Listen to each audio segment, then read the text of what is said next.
Senhor presidente, é um prazer poder apresentar nosso caso da saúde aqui, senhores companheiros da mesa, senhoras e senhores. Queria agradecer a oportunidade também, além do Instituto ICOS, em nome do BioBrasil da Fiesp. A nossa meta é apoiar entidades da saúde usando a nossa estrutura da Fiesp para poder usar aquilo que pode beneficiar o setor. E uma das áreas principais que nós temos é apoio à inovação no setor da saúde no Brasil e como ter sucesso ao longo do tempo. O professor Thierry apresentou várias oportunidades que existem no Brasil, são inúmeras as questões e o desafio é sempre como conseguir que isso se transforme em realidade. Uma rápida análise da inovação que nós temos e os desafios. O Brasil tem uma dívida com a população na área da saúde enorme, é um eterno desafio atender essa população. Tem um orçamento limitado, uma Constituição que permite uma interpretação quase extremista dos direitos da população e das obrigações do Estado. Esses desafios podem, em parte, ser atendidos com processos, produtos e serviços inovadores. O país deve sempre fomentar essa criatividade para obter melhoria constante no seu sistema. A saúde é uma das áreas de maior índice de inovação no mundo. Infelizmente, o setor público, que deveria nortear essas ações, está acéfalo.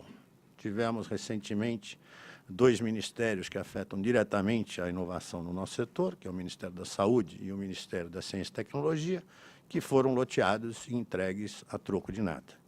No momento, o que menos se discute e que se ouve é sobre saúde e sobre ciência e tecnologia nesses ministérios. Mas nós temos que continuar nossa luta para convencer a melhoria do setor. Como? O primeiro que nós fazemos são comparações com países em vários graus de desenvolvimento, tamanho, educação e tecnologia, que obtêm sucesso nessa área de inovação. Eu não vou entrar nos países. Os Estados Unidos, que sempre tem uma grande vantagem nesse tamanho, o maior mercado do mundo, mas você pode ter o Canadá, você tem Israel, você tem a Holanda, você tem a Coreia, com grandes sucessos, e não são países maiores do que o Brasil. E nós temos estudos e análises no país para usarmos como metas e índices. O Brasil é reconhecido por ter uma população altamente empreendedora. Imaginamos que parte disso se deve às dificuldades que nós temos aqui. Temos que encontrar saídas. Temos entidades de fomento com os mais variados programas de inovação, vários deles excelentes. Existe um mercado que busca uma melhoria de eficiência e redução de custo, além do mercado mundial, que sempre busca opção inteligente. Eventos que provocam criatividade, normalmente privados, têm sempre uma excelente resposta, tanto de público como propostas de ideias. Hoje mesmo participamos de um evento no Sírio-Libanês, onde tiveram 290 propostas de inovação, 90 casos aplicados e onde se chegou aos finalistas, os vencedores hoje. Como isso, durante o ano, centenas de programas desses levam a uma quantidade enorme de propostas. ICTs e universidades têm conhecimento, têm capacidade, têm estrutura para apoiar. Novas ideias e novas startups são geradas diariamente no país. E por que não vingam? Por que não andam? Por que ficam no meio do caminho? Raramente o que se vê na inovação, uma empresa local e de atuação mundial. Por que as soluções não chegam ao SUS ou não chegam ao mercado privado? Porque entra em cena o Estado brasileiro. E o desafio é como mudá-lo. Simplificar é a meta. Tem a imagem que eu tenho sempre, tem nos parques de diversão, um brinquedo que é de um jacaré que sai da cabeça dele do buraco e você dá uma cacetada na cabeça do jacaré para voltar. É mais ou menos a imagem que eu tenho do Estado. Saiu, botou a cabeça para fora, pau nele. Os desafios que nós temos, o que funciona, como melhorar. Fomento, FAPESP, funciona maravilhosamente bem e tem continuidade. FINEP, também existe. Financiamento FINAME, cartão BNDES, funciona, nós conhecemos e o sistema anda. Mas muita coisa não funciona. Como é que nós podemos criar, melhorar ou eliminar? Primeiro, o ambiente hostil, tributário, legal e regulatório. Isso é uma velha briga que dá um seminário inteiro. Regras claras.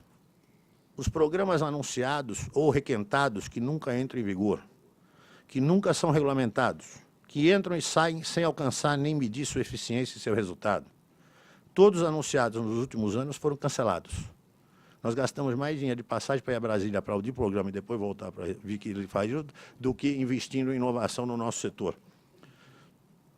E nós fomos como claque, e não ganhamos nem sanduíche de mortadela e nem o ônibus. O Reintegra entrou e terminou. Lei do Bem, cancelaram. Fast Track, nunca existiu. Desoneração da folha, foi e voltou.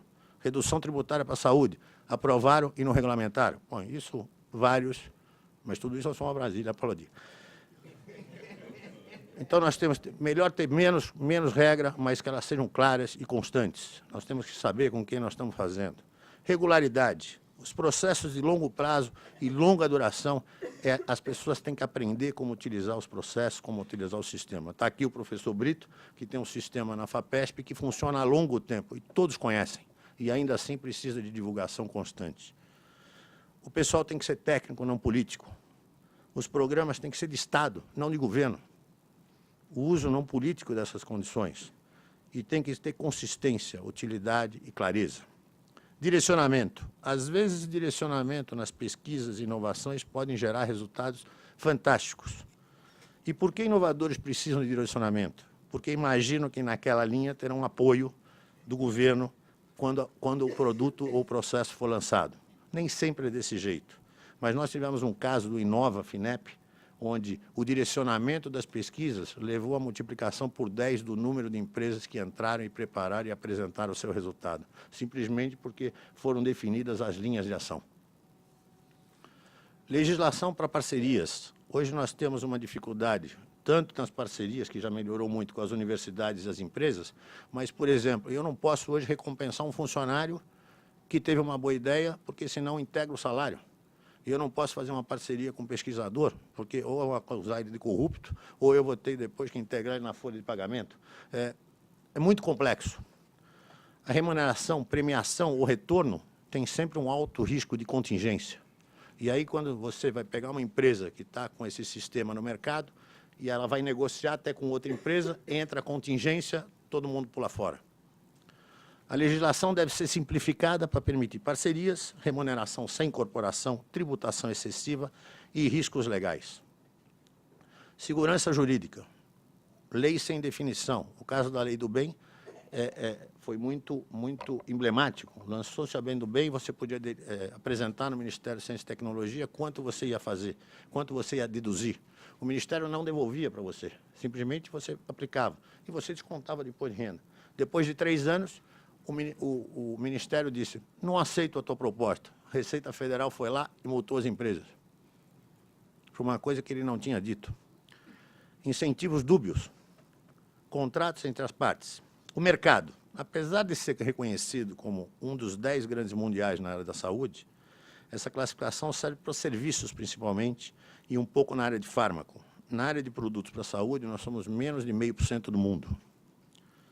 O Brasil só é mercado de produto para a saúde de 25 bilhões de reais, sendo que 35% é feito no Brasil, o resto é importado. Usando o exemplo de países com mercados menores do que os nossos, podemos usar o mesmo sistema. Por que países menores têm foco e crescem e conseguem crescer? Encomenda tecnológica e incorporação. O Brasil fomenta, mas não compra. Ele paga o desenvolvimento, mas não incorpora o seu produto, não encomenda o seu produto. Não inclui no sistema de compras, não encomenda inicial, como fazem alguns países. Alegação de que a lei não permite. Muda-se a lei para justificar ações consideradas ilegais, mas para beneficiar isso não se muda a lei. Não se propõe alteração para ensinar mercado. E a justificativa? Isso cria brecha para corrupção. E eu pergunto, mais? Isonomia. Nós não precisamos de proteção, não precisamos de proibição da importação, não precisamos nada, só precisamos da mesma condição que existe no exterior. Não sei se o presidente sabe, mas um hospital público ou filantrópico importa isento de imposto. E quando compra no Brasil, paga todos os impostos. É um desincentivo ao contrário. Taxa da Anvisa, uma empresa de $1 bilhão no exterior, usa uma empresa pequena e paga a menor taxa de R$ 1.200 para registrar seu produto. Uma empresa nacional paga pelo tamanho dela no Brasil, R$ 48.000 por um mesmo produto. Tributações e taxas. Além de ser um dos maiores tributadores da saúde, que deveria ser isenta, impede qualquer pequena empresa de ter algum crescimento. Aumentou um pouco, mata. Taxas da Anvisa sem critério, já foi falado. Prazos de recurso que não retornam. Compras públicas, hospitais públicos usam verba pública e não dão preferência para o local. Vai dar preferência para protecionismo? Não precisa. Define qual é a regra, quanto vai pagar e quem puder mais, leva. Internacionalização. Isso é o outro motivo pelo qual a empresa local não consegue ir para o mundo. O brasileiro é muito fechado no nosso mercado, enquanto os países que eu citei têm como foco o mercado mundial. Nós precisamos de quê? O brasileiro precisa se internacionalizar, isso depende da cultura nossa. Mas o governo tem que aprender a promover o país. Tem um caso, não sei se vocês viram no final de semana, no Fantástico, a Polônia está fazendo uma publicidade nos intervalos. Está mostrando os seus produtos médicos, a Polônia. O Brasil, quando faz a sua divulgação lá, leva a banda como é que chama lá? Da escola de samba, não sei das quantas. Mostra o índio, mostra a floresta amazônica. É tudo muito lindo. Mas não vende tecnologia. Ninguém confia no nosso produto. E a Polônia está vendendo produto médico aqui. Velocidade e burocracia, diminuição de custo, aumentar. Nós temos tempo, nós demoramos muito tempo para poder colocar o produto no mercado. Isso é essencial. Tudo que eu estou falando são ações práticas e rápidas, até de menos governo. Se não nos ajudam, pelo menos não nos atrapalhem. E deixa que as empresas funcionem. E apoio de gestão. Pesquisador e inovação nem sempre é um bom gestor. Isso é uma coisa que precisa ser ajudado. Ele vai até um ponto, depois ele não consegue deslanchar. Esses são alguns dos desafios. A questão é como fazer isso acontecer. Fóruns como esse sempre trazem ideias fantásticas. O Brasil tem que simplificar.